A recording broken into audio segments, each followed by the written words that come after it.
నమస్తే విజ్ఞాన్ గారు, welcome to social post. నమస్తే.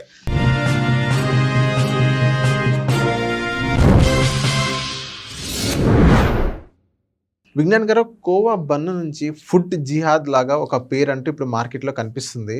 సో ఎందుకని ఫుడ్ జిహాద్ అని చెప్తున్నారు? ఈ జిహాద్ అనే పదాన్ని ప్రతి ఒక్క దానికి అంటిస్తా మత విద్వేషాలు రెచ్చగొడుతున్నాడు స్టార్టింగ్ నుంచి. కొంచెం కొన్ని రోజుల ముందు చూస్తే లాస్ట్ ఇయర్ అంతా 2024-25 అంతా కాశ్మీర్ ఫైల్స్ సినిమా వచ్చిన తర్వాత అండ్ నెక్స్ట్ కేరళ స్టోరీ వచ్చిన తర్వాత లవ్ జిహాద్ అన్నారు. ఇక్కడి నుంచి అమ్మాయిలు తీసుకెళ్ళి బలవంతంగా మతం మార్పిడి చేసి ఎక్కడికో తీసుకెళ్ళి అమ్మేస్తారు అని. ఇప్పుడు కొత్తగా ఏమంటున్నారు అంటే ఫుడ్ జిహాద్. అసలు చాలా పెద్ద పదం, బరువైన పదం. అంత చిన్న అంశానికి ఇంత పెద్ద పదాన్ని అంటగట్టాల్సిన అవసరమే లేదు.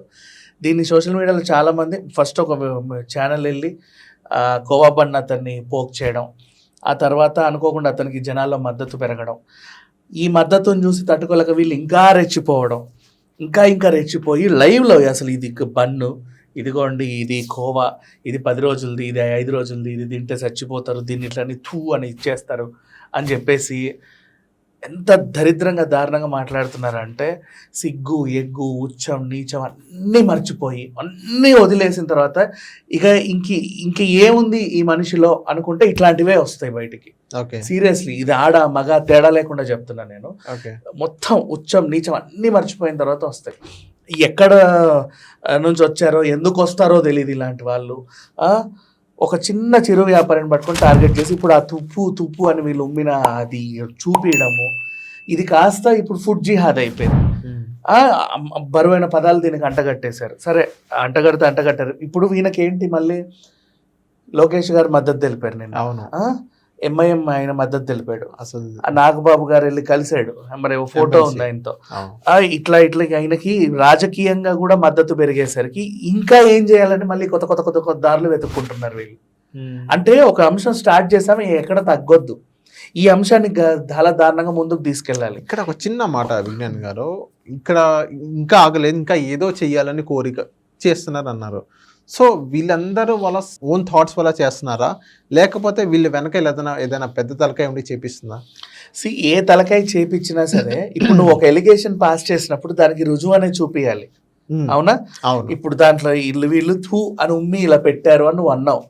నీ దగ్గర ఎక్కడన్నా రికార్డెడ్ ఎవిడెన్స్ ఉందా? నువ్వేమన్నా చూసిన ఎవిడెన్స్ ఉందా? ఎవరన్నా పోనీ చెప్పగానన్నా విన్నా, ఒక సోర్స్ ఉండాలి కదా.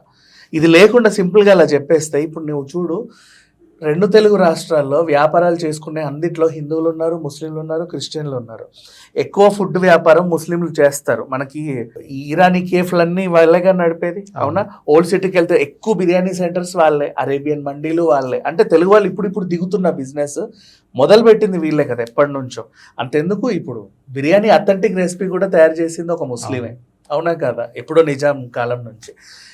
ఇట్లా ఉన్నప్పుడు అందరు తింటున్నప్పుడు వాళ్ళకు ఒక లేని ఇది కలుగుతుంది. ఇన్నాళ్ళు మేము తినింది ఇదా అంటే వాళ్ళు ఉమ్మేసి మాకు ఇస్తున్నారా, వాడి ఉమ్మును మేము తింటున్నామా, ఇదేంటి అంటే జనాల్లోకి అంత ఇదిగా 10 రూపాయల బంతో ఆగిపోదు కదా. ఇది ఇంత వ్యాపారాలు చేస్తున్నారు, ఇన్ని తినేసి ఉన్నారు ఆల్రెడీ. అవి తింటూ పెరిగిన వాళ్ళు. అంతెందుకు, మా వరల్డ్స్ ఫేమస్ బిర్యానీ అని చెప్పేసి మన హైదరాబాద్లో ఒక బ్రాంచ్ ఉంది, విదేశాలకు కూడా సప్లై చేస్తుంది. హైదరాబాద్ అంటేనే బిర్యానీ అని ఒక పదం ఉంటే ఆ బిర్యానీ మాదే అని చెప్పుకున్న బ్రాండ్స్ కూడా ఉన్నాయి. అట్లాంటివి ప్రపంచవ్యాప్తంగా తిన్నారు. నెక్స్ట్ హలీం, నెక్స్ట్ రంజాన్ వస్తే హలీం ప్రతి ఒక్కరు తింటారు. దీంట్లో హిందూ ముస్లిం తేడా ఏం ఉండదు. ఆ సీజన్ కోసం మనం ఎండాకాలం మామిడికాయల కోసం ఎలా చూస్తామో అక్కడ హలీం కోసం అలా చూస్తాం. అండ్ నెక్స్ట్ అంతెందుకు, ముస్లిం ఫ్రెండ్స్ ఉన్న ప్రతి ఒక్కరికి రంజాన్ టైంలో షీర్ కుర్మాలు ఇస్తారు. ఇంత పెద్ద యాటనికి వస్తే వాళ్ళేం ఉంచుకోరు. బక్రీద్ ఆ టైంలో పంచాలి 10 మందికి. అవునా? పెద్దగా ఏదో చేసేసి. ఇంకా చెప్పాలి అంటే ఇప్పుడు అలీ లాంటి వాళ్ళు ఉన్నారు, సెలబ్రిటీలు, కమెడియన్.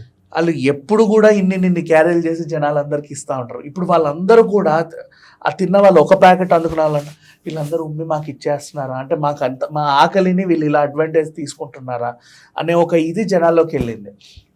ఇప్పుడు వీళ్ళందరి దగ్గర ఎవిడెన్స్ లేకపోతే జాతీయ స్థాయిలో వీళ్ళు ఉగ్రవాదులు యాక్చువల్గా చెప్పాలంటే. అంటే మనిషి మనిషి మధ్యలో గొడవ పెట్టి ఘర్షణకు దారితీసి వాళ్ళు కొట్టుకు చచ్చేలా వీళ్ళు మాట్లాడుతున్నారు అంటే వీళ్ళని కదా ఉగ్రవాదులు అనాలి. ఇక్కడ మనుషుల మధ్య గొడవ పెట్టి ఏదో హైలైట్ అవ్వాలని ఆ ఉద్దేశం అంటే ఇలాంటి వాళ్ళని కొన్ని టీవీ ఛానల్స్లో వాళ్ళని పిలిపి ఇన్ఫ్లుయెన్సర్ అని అంటారు, ఇన్ఫ్లుయెన్సర్. సో ఎవరైనా ఇలా ఇప్పుడున్న ప్రజెంట్ సిచ్యువేషన్లో ఏది వైరల్ అవుతే ఆ కంటెంట్ రిలేటెడ్ ఒక మనిషిని తీసుకొచ్చి ఆ ఛానల్లో పెట్టడం, ఈ ఛానల్లో పెట్టడం. సో వేరే ఛానల్స్ ఏమైనా వీళ్ళని ట్రై చేస్తుందా వీళ్ళని తీసుకురానికి? చేస్తాయి. అండ్ ఇంకొకటి చెప్పనా, ఇప్పుడు దీంట్లో మళ్ళీ సోషల్ మీడియాలో ఇంకొక రచ నడుస్తూ ఉంది. ఇట్లా సడన్గా ఫేమస్ అయ్యి ఇప్పుడు కుమారి ఆంటీ ఉంది, అవును, ఆమె స్టాల్ని తీసేయాలి అని ఉంచిన తర్వాత అనుకోకుండా రేవంత్ రెడ్డి గారు మద్దతు పలకడంతో ఆవిడ ఎక్కడికో వెళ్ళిపోయింది. అవును, తర్వాత టీవీ సీరియళ్లలో కనిపించింది, శ్రీదేవి డ్రామా కంపెనీలలో కనిపించింది, జబర్దస్త్ మీద కనిపించిందో లేదో కానీ ఆ వేదిక స్క్రీన్ మీద కనిపించింది.